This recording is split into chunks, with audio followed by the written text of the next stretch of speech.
The Canadian death toll from the coronavirus outbreak jumped almost 50% to 19 in less than a day on Sunday, and impatient officials threatened to punish people refusing to take precautions to fight the spread of the highly contagious illness.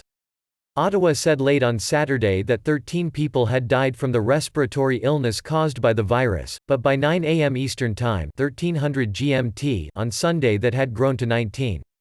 The number of confirmed cases rose to 1,388 from 1,099.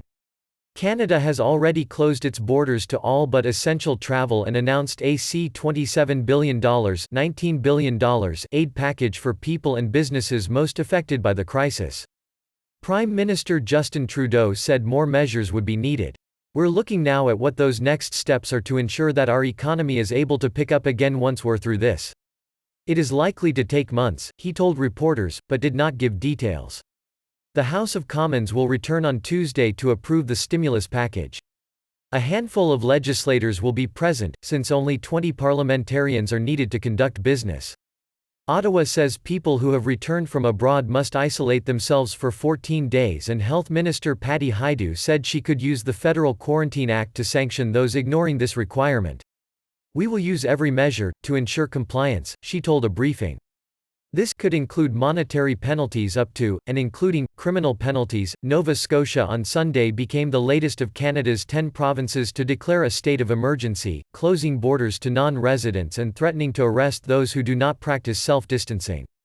Premier Stephen McNeil told a news conference that despite warnings to avoid meeting in large groups, people were flocking to provincial parks and other common areas. "We are dealing with a deadly virus and this behavior is unacceptable," he said.